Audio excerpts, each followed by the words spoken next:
And still talking reactions to the Israel-Hamas war, police officers have broken down barricades to clear a pro-Palestinian protest at the University of California in Los Angeles. This was after officers had given an order for the protesters had set up encampments at UCLA to move or face arrest. Dozens of protesters with their hands tied were seen being lined up on the floor next to two police buses. This all comes as tensions remain high at the UCLA. We have more in this report. Reports say tensions have been escalating at the University of California campus in Los Angeles after police issued a warning to protesters to leave, but they are still in place. Law enforcement was seen entering an encampment on UCLA's campus. The standoff comes after hundreds of demonstrators were arrested on Tuesday and Wednesday as protests against Israel's bombardment of Gaza disrupt university campuses across the United States. While the demands among protesters vary at each university, the majority of demonstrations have called for colleges to divest from companies that support Israel and the war in Gaza. At the University of Kansas, pro-Palestine protesters say they won't back down.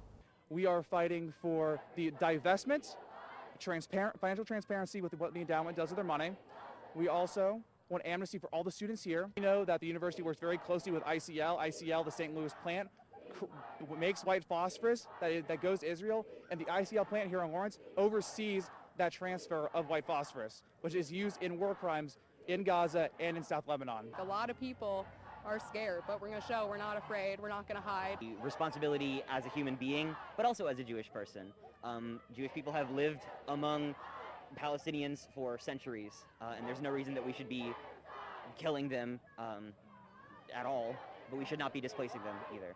Following the continuation of campus protests, the police at UCLA on Wednesday ordered people to clear out of the pro-Palestinian encampment at UCLA after a night of violence went unchecked for hours. The police issued an unlawful assembly order over loudspeakers at about 6 p.m. and ordered demonstrators to leave the area. Recall that on Tuesday, the university issued a warning to the demonstrators. Despite the order, thousands of people stayed at the encampment and along the steps leading up to it. The LAPD said the entire agency would be under a citywide tactical alert because of the situation at UCLA. Meanwhile, people across North and Central Gaza have expressed gratitude to students on U.S. college campuses who have been protesting the war in Gaza.